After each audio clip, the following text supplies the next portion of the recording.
네, 안녕하세요. 학생부 교사 여러분. 오늘도 공과 교사 교육 시작하도록 하겠습니다. 기도하고 시작하겠습니다. 사랑의 하나님 아버지, 주님 사랑에 감사합니다. 오늘도 공과를 통하여서 은혜를 나누기 위하여 준비하는 교사들을 주여 기억하여 주시고, 또한 이 소요의 문답의 내용을 통하여서 더욱더 깊은 믿음과 은혜의 나눔이 있을 수 있도록 주여 도와주시옵소서. 예수님의 이름으로 기도드립니다. 아멘. 오늘은 소요리 문답 제25문의 내용입니다. 네, 핵심 포인트는 지난주께 그대로 들어가 있는데, 네, 이건 무시하시면 되고요. 제가 그 공유 드릴 때는 바꿔서 공유 드리도록 하겠습니다. 자, 소요리 문답 25문은 그리스도의 제사장 직분에 대해 설명하고 있죠. 예수님의 세 가지 직분, 어, 선지자, 제사장, 왕 중에 오늘은 선지자의 직분에 대해서 알아보려고 합니다. 예수님께서 십자가라는 제단 위에서 대제사장으로서 스스로를 제물로 제사 드리셨죠. 그러니까 우리가 구원을 받는다라고 하는데 이 구원은 사실 값없이 주어지는 것이 아니라 예수 그리스도의 피를 통하여서 그 피값으로 우리에게 구원이 주어졌죠. 어, 그러니까 하나님께서는 조금 이따 우리 한 번 더 살펴보겠지만 공의로우시기 때문에 죄의 문제를 조건 없이 용서하시지 않았고 그 방법으로 예수님께서 우리의 죄의 문제를 대신 짊어지시고 죽음으로 인해 우리가 속죄함을 받았습니다. 속죄라는 것은 저번에도 한번 살펴보았지만 그 값을 치르고 그 죄를 용서받는 걸 의미하죠. 그러니까 예수님의 그 보혈의 그 피값으로 우리가 용서를 받았다라는 거죠.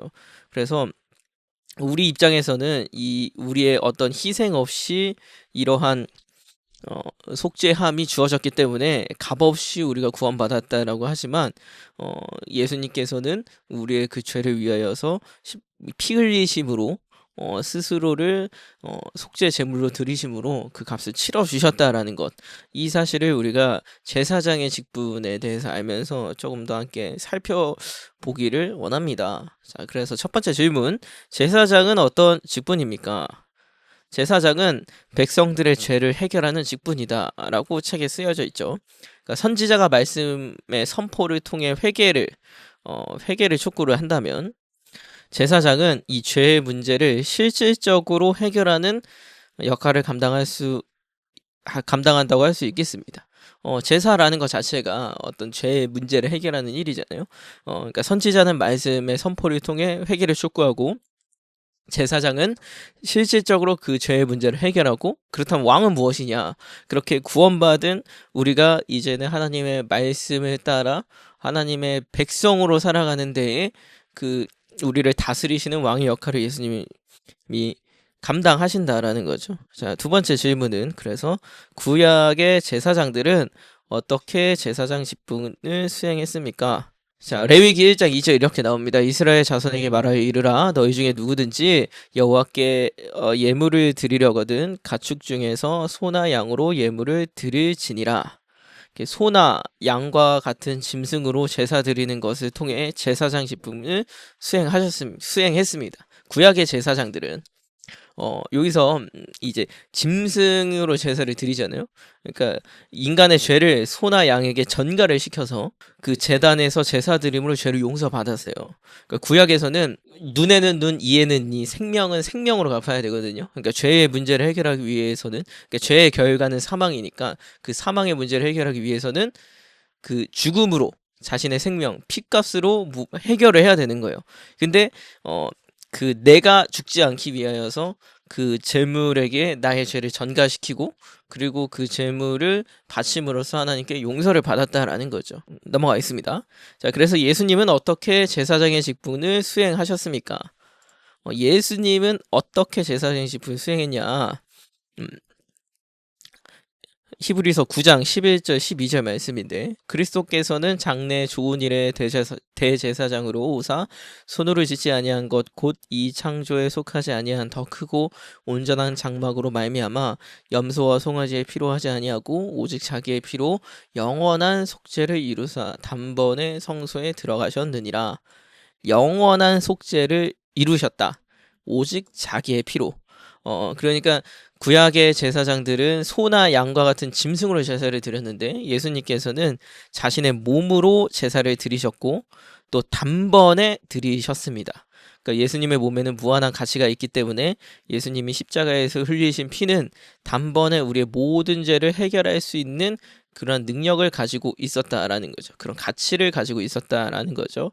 그래서 이제 단번에 우리의 모든 죄가 해결되었기 때문에 더 이상 구약의 제사를 드리지 않아도 된다. 그리고 제가 밑에도 써놨지만 이 구약의 제사는 예수님의 십자가 사건으로 그래서 우리가 완성됐다라고 할 수가 있죠. 그러니까 예수님의 이 십자가 사건이 없었으면 우리는 매 주일마다 제사를 드렸겠죠. 하지만 이 제사를 드릴 필요가 없어졌죠. 예수님이라는 이 화목 제물이 십자가에서 하나님께 드려짐으로 우리의 죄가 완전히 해결됐기 때문에 단번에 해결됐기 때문에 근데 여기서 믿는 모든 사람은 사람의 죄의 문제를 해결하고 완전한 구원을 이루는데 부족함이 없는 제물이셨다. 예수님의 그 화목 제물의 그 사건이. 여기서 믿는 모든 사람은 제가 과거, 현재, 미래라고 표현을 했잖아요. 이게 무슨 의미냐? 자, 밑에 각주에도 달아놓긴 했지만 믿는 사람은 과거에 믿었던 사람, 그리고 현재 믿고 있는 사람, 그러니까 과거에 믿었던 사람은 믿고 나서 죽어서 하나님 나라에서 부활을 기다리고 있는 사람이겠죠. 그 현재 믿고 있는 사람은 우리와 같이 살아있는 사람들, 믿으며 지금 살아있는 사람들, 그리고 미래에 믿을 사람은 지금 믿고 있지 않지만 하나님의 그 예정하신 가운데에 택함 받은 자들을 의미하겠죠. 그래서 이거를 십자가 사건의 초월성이라고 부를 수가 있습니다. 그러니까 십자가 사건은 과거에 있었던 사건이죠. 2000년 전에 있었던 사건인데 그 2000년 전에 십자가 지신 그 사건이 우리에게도 유효하고 과거의 사람들에게도 유효했고 그 다음에 미래에 아직 믿지 않았지만 믿을 사람들에게도 유효한 사건이라는 거예요.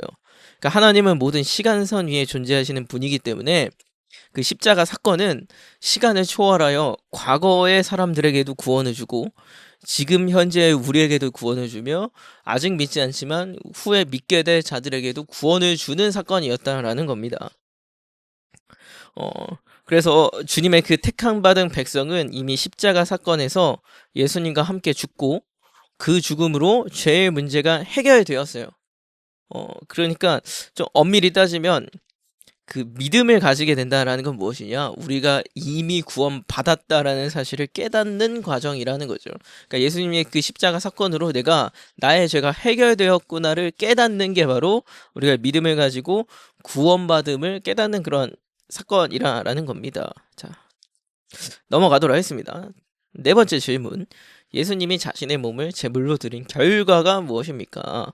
이 질문에서는 두 가지로 나눌 수가 있어요. 그러니까 예수님이 자신의 몸을 제물로 드린 결과는 두 가지로 나눌 수가 있는데 첫 번째는 예수님이 자신의 몸을 제물로 드림으로써 하나님의 정의로우심이 드러났습니다. 공의를 만족했다라고 써져 있죠. 소요리문답 25문에선 공의를 만족했다라고 쓰여져 있어요. 그러니까 만약 하나님이 누군가를 형벌하심 없이 우리의 죄를 용서하셨다면 하나님의 정의가 훼손되었을 것이다. 하지만 하나님께서는 예수님을 우리 대신 형벌하셨기 때문에 하나님의 정의는 훼손되지 않았다라고 표현하고 있습니다. 그러니까 하나님께서는 그냥 용서하는 분이 아니시라는 거죠. 하나님께서는 공의로우시기 때문에 정의로우시고 공의로우시기 때문에 죄의 결과를 반드시 물으셔야 하고 처벌을 하셔야 되는 분이라는 거예요. 그래서 구약에서는 희생 제사를 통하여서 그 문제를 해결하셨고 하지만 우리의 죄의 양이 너무도 크고 너무도 깊고 인간이 너무도 타락했기 때문에 제사는 유한할 뿐 완전한 해결책이 될 수가 없었죠. 그래서 하나님께서 하신 방법은 무엇이냐? 공의로운 이 하나님과 사랑의 하나님 두 가지 속성을 모두 다 지키시면서 우리 인간을 구원하시기 위해 하나님께서는 우리 대신에 예수님을 십자가에 못 박히심으로 그 문제를 해결해 주셨죠. 그러니까 이 예수님의 십자가 사건은 예수님께서 십자가를 지심으로 하나님의 그 공의로우심, 우리의 그 죄의 문제를 눈 감지 않으시는 하나님의 그 공의롭고 정의로우심이 지켜지고 또 그게 드러나는 사건이라고 얘기할 수가 있습니다. 하나님의 공의는 하나님의 본성 자체가 의로우시며 그 의로운 본성에 따라 모든 것을 공정하고 정당하게 다스리는 속성을 뜻한다. 이 속성은 크게 두 가지, 율법적 공의와 형벌적 공의로 나누어진다라고 하죠. 그러니까 율법적 공의는 쉽게 얘기하면 선악의 기준을 세우시는 거예요. 하나님께서 공의로우시다라는 것은 하나님의 본성이 의롭고 정의로우시다라는 건데, 이 속성을 크게 두 가지로 또 나누시면 하나님은 공의로우시기 때문에 선악의 기준을 세우시고 그 선악의 기준을 우리에게 알려주십니다. 그러니까 하나님께서 선과 악의 기준이 되신다라는 거예요. 두 번째 속성은 형벌적 공의. 죄를 짓는다면 그에 대한 형벌을 하나님은 내리셔야 하는 분이십니다. 이게 하나님의 공의로운 속성이라는 거예요. 그렇기 때문에 우리가 인간이 죄를 지었기 때문에 인간은 반드시 하나님께 벌을 받았어야 하는데, 그 벌을 예수님이 십자가에 달리심으로 대신 받으셨다라는 거죠. 자, 두 번째, 이 자신의 몸을 제물로 드린 결과, 두 번째는 무엇이냐? 우리가 하나님과 화목하게 되었습니다. 예수님의 그 십자가를 통해 하나님과 우리 사이에 있던 죄라는 장벽이 사라졌기 때문이라고 얘기하고 있죠. 그러니까 하나님은 정의로우신 분이시며 동시에 사랑이 넘치시는 분이셨습니다. 사랑이 넘치시는 분이셨어요. 그러니까 하나님은 악의 원리를 따르지 않으시고 죄에 대한 벌을 반드시 물으시는 분이죠. 그러나 동시에 우리를 사랑하시고 우리를 향한 구원의 계획을 성취하시는 분이시기 때문에 하나님은 예수님이 우리 대신 심판하심으로 우리 죄의 문제를 해결하셨습니다. 이는 우리가 죽지 않고 우리의 죄를 해결할 수 있는 단 하나의 방법이었고, 이를 속죄라고 부르죠. 제가 초반에 설명했던 것처럼 속죄는 값을 치름으로 용서를 받는 걸 의미합니다. 그러니까 우리가 받은 이 구원은 하나님께서 그저 우리가 불쌍하고 또 우리를 사랑하시기 때문에 다 덮어놓고, 그 죄를 다 덮어놓고 그 어떠한 조건 없이 용서를 해주신 그런 용서가 아니라 예수 그리스도의 그 십자가의 피값으로 우리를 용서해 주셨다는 거예요. 넘어가 보도록 할게요. 자, 그럼 다섯 번째 질문은 예수님은 지금 어떻게 제사장직을 수행하십니까? 그러니까 예수님이 제사장직 수행하는 게 이게 4번 질문은 과거에 희생제물로 예수님께서 십자가 지심으로 제사장직을 수행했다라는 것을 알려주고 있잖아요. 그러니까 과거에는 십자가 지심으로 희생 제사를 드리심으로 제사장직을 수행하셨고, 현재와 그리고 미래에는 어떻게 제사장직을 수행하고 계시며 수행하실 것이냐.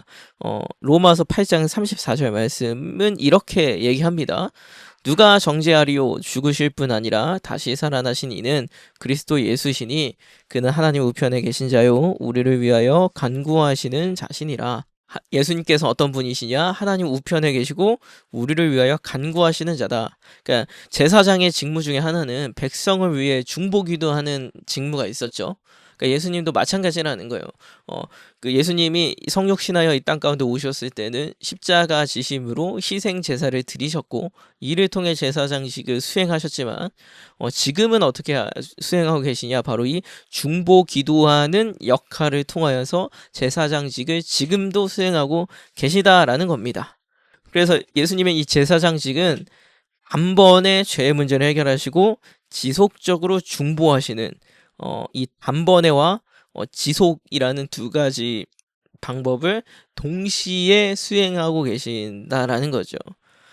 또 이게 또 중요한 건 무엇이냐면 예수님께서는 우리를 위해 지금도 그리고 영원히 중보기도 하실 거라는 사실이 믿는 사람들에겐 큰 위로와 소망이 되겠죠. 그러니까 아무리 지금 우리가 힘들고 어려워도 지금도 이 순간에도 나를 위해 기도하고 계신 예수님이 계시고 그 예수님의 중보기도로 우리가 이런 어려움을 극복할 수 있을 거라는 그 소망, 예수님이 우리를 위해 기도하신다라는 그 소망, 영원히 기도하실 거라는 그 소망이 있을 때에 믿는 사람들이 어떤 환난과 어려움을 이겨낼 수 있는 힘을 얻을 수가 있겠죠. 그렇기 때문에 이 부분이 또 굉장히 중요한 부분이라고 생각합니다. 또 이제 학생들이 지금 시험 기간이거든요. 한 다음 주부터. 빠르면 이번 주, 다음 주 시험 기간인데, 또 시험 기간 참 잘 어울리는 내용이지 않을까 생각이 들어요. 그래서, 어, 어려운 상황 가운데서도 믿는 자들이 소망을 가질 수 있는 이유는 바로 우리를 위해 지금도 기도하고 계실 예수님을 믿기 때문이겠죠. 자, 25문을 정리해 보도록 할게요. 그리스도께서는 제사장의 직분을 어떻게 수행하십니까? 그리스도께서는 단번에 자신을 제물로 드려 하나님의 공의를 만족시키시고 우리를 하나님과 화해하게 하시며 우리를 위하여 항상 기도하심으로 제사장직을 수행하십니다. 그리스도께서는 단번에 제물로 자신을 드려서 제사장직을 수행하셨고, 또 그리고 우리를 위해서 기도하심으로 제사장직을 수행하고 계십니다. 이 과거, 요게 현재, 그리고 이 과거에 단번에 제물로 드린 이 사건은 어떠한 의미를 가지냐, 어떠한 결과를 도출하느냐, 이를 통하여서 하나님의 공의가 만족되었고, 죄에 대한 형벌을 예수님이 지심으로 하나님의 그 공의로우심이 만족되었고, 또 두 번째로 예수님의 그 화목제물 되심으로 인해 하나님과 우리가 화해하게 되었습니다. 자, 두 가지의 측면이 존재를 한다. 이 단번에 드린 그 제사장직의 역할을 통하여서 이 두 가지가 존재하게 되고, 결과로 나타나게 되고, 또 그 다음에 항상 기도하심으로 지금도 수행하고 계신다. 네, 이렇게 살펴볼 수가 있겠습니다. 자, 그리스도께서는 단번에 자신을 제물로 드리심으로 하나님의 공의를 만족시키시고 우리를 하나님과 화해하게 하셨죠. 또한 그리스도께서는 지금도 우리를 위해 기도하심으로 제사장직을 수행하고 계십니다. 네, 여기까지 내용이고요. 함께 나누기 3가지입니다. 3가지. 구약의 제사장들은 짐승의 피로, 예수님은 자신의 피로 죄를 해결하셨습니다. 평소 나는 내 죄의 문제를 어떻게 해결하려고 했나요? 예시를 좀 들어봤어요. 그냥 넘어가는 사람도 있을 것이고, 스스로 노력해서 갚으려 하는 사람도 있을 것이고, 회피하는 사람도 있을 것이고, 다양한 게 있겠죠. 여러 번 언제나 말씀드리지만, 솔직한 이런 나눔을 위해서는 선생님들이 먼저 솔직하게 나눠주시면 좋을 것 같고요. 어떤 그 정죄하고 어떤 그 정답을 찾아내기보다는 이 함께 나누기에서는 나눔을 위한 거니까 그 다양하게 평상시에 우리는 어떻게 하는지를 나누면서 자연스럽게 예수님의 그 방법대로 우리가 그 주님의 말씀에 순종하심으로 이런 내 죄의 문제를 내게 해결하려는 게 아니라 하나님의 은혜를 의지하여 해결하고자 하는 그러한 내용으로 자연스럽게 한번 넘어가 보면 좋을 것 같아요. 자, 두 번째 질문입니다. 누군가 나를 대신해서 손해를 보거나 희생해준 경험이 있나요? 그때 어떤 마음이 들었는지 나누어 봅시다. 그러니까 내가 어떤 잘못을 했는데 대신 혼났다거나 아니면 어떠한 문제가 생겼는데 자신의 희생에서 도와줬다거나 다양한 예시들이 있겠죠. 이런 부분을 통해서 나누고 또 그를 통해서 어떠한 마음이 들었는지 감사한 마음, 고마운 마음 이런 것들이 들었겠죠. 이러한 질문을 통해 결국에는 우리가 이제 예수님께서 우리를 위해 죽으셨으니까 그 예수님의 죽음과 희생을 우리가 어떠한 마음으로 받아들이지 이런 거를 같이 고민해 볼 수 있을 것 같아요. 세 번째는 내가 가장 약하거나 시험에 들기 쉬운 순간을 떠올려보고 그 순간에도 예수님이 나를 위해 기도하고 계신다는 사실이 나에게 어떤 의미가 있는지 나누어 봅시다. 예수님이 나를 위해 기도하고 있다는 사실이 나에게 어떤 의미가 있는가? 이게 참 신앙의 가장 큰 힘 중에 하나인 것 같아요. 그래서 특히 이 학생들이 표현하지 않아도 각자 갖고 있는 여러 고민들이 있을 거잖아요. 그래서 그런 고민들을 함께 나눠보고 또 그럼에도 우리가 힘을 낼 수 있는 것은 예수님이 우리를 위해 언제나 기도하고 계시다는 사실, 이 사실을 함께 기억하고 또 나누며 나아가면 참 좋은 시간이 될 것 같아요. 자, 마지막 결단하기입니다. 예수님께서 값없이 주신 구원이지만 결코 아무런 대가 없이 주어진 것이 아니라는 것을 우리가 배웠죠. 이번 한 주 나는 이 구원의 은혜를 가볍게 여기지 않고 어떤 삶의 태도나 행동으로 표현하며 살아가고 싶은지 한 가지를 정해 결단해 봅시다. 네, 이 부분은 학생들한테 학생들에게 어, 나누라고 하면 좀 어려워할 수도 있어요. 그래서 교사분들이 먼저 이 내용을 준비해서 나눠주시면 조금 더 이제 나눌 수 있는 분위기가 형성되지 않을까 싶습니다. 음, 그래서 제가 그 시작 부분에서 말씀드렸지만 우리가 구원이란 게 쉽게 생각하지만 뭐 값없이 주어졌다라고 생각하지만 사실 우리가 값을 내지 않은 것뿐이지 예수님께서 그 값을 다 치르셨죠. 아무 죄도 없으신 예수님께서 우리의 죄를 대신하여 죽으셨잖아요. 어, 그런 은혜, 구원의 은혜를 우리가 기억한다면 이 그 구원의 은혜를 가볍게 여기지 않겠죠. 그리고 가볍게 여기지 않는 삶의 모습이 나타나는 게 성숙한 신앙인의 모습일 겁니다. 그래서 학생들과 함께 이런 구원의 은혜가 가볍지 않음을 다시 한번 좀 어, 기억하고 또 세상에서 우리가 그 은혜를 지키기 위해서 어떻게 살아갈 것인지를 결단하고 구체적인 행동으로 또 살아내는 그러한 시간들이 되면 좋을 것 같습니다. 네, 이렇게 해서 오늘 소요리 문답 25문을 함께 나눠 보았는데요. 25문의 내용이 24문보다 훨씬 길고 또 중요한 부분들이 많이 있어요. 하지만 쉽게 얘기하면 예수님께서 제사장 직분을 어떻게 수행하고 하셨고 수행하실 것이냐, 하고 계시냐라는 내용이죠. 예수님께서는 십자가에서 죽으심으로 자신의 희생 제물로 드리셨습니다. 이를 통하여서 우리가 구원을 받았고 또 지금도 우리를 위해 기도하고 계시죠. 이 두 가지 측면의 제사장의 직분의 역할을 우리가 살펴보았고 어, 결론적으로는 우리가 이러한 내용을 통하여서 우리를 위해 희생하셨고 또 우리를 위해 기도하시는 예수님께서 우리를 얼마나 생각하고 사랑하시는지를 또 깨달을 수 있는 그러한 내용이라고 생각이 듭니다. 그래서 이 구원이라는 것이 우리에게 주어진 게 얼마나 큰 은혜이고 얼마나 값진 것인지를 깨닫는다면 우리가 신앙생활 할 때에 조금 더 그 하나님 앞에 더 신실하고 진실되게 나아갈 수 있지 않을까 생각을 해봅니다. 네, 오늘까지 이 내용이었고 이게 소요리문답 25문의 내용이었고 어, 그 공과를 진행함에 있어서도 이런 은혜를 나누면서 또 결단하면서 더욱더 귀한 시간들이 될 수 있기를 저도 기도하겠습니다. 자, 기도함으로 마무리할게요.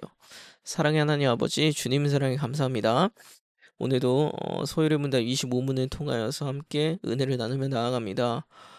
주님께서 그 제사장 직분을 수행하시며 어, 제사장 직분을 수행하시기 위하여서 자신의 희생 제물로 드려 우리를 위해 희생하심을 다시 한번 기억합니다. 주님의 피로 얻게 된 그 값없는 구원하심을 우리가 더욱더 기억하며 그 은혜를 누리며 세상 가운데에 그 은혜를 지키며 살아가게 하여 주시옵소서. 또한 아무리 힘들고 어려울지라도 우리를 위해 기도하시는 그 예수님을 기억하며 그, 그 사실을 소망 삼아 더욱더 기쁨으로 삶을 살아가는 우리들의 모습이 될 수 있도록 주여 도와주시옵소서. 예수님의 이름으로 기도드립니다. 아멘. 여러분 안녕히 계십시오. 안녕.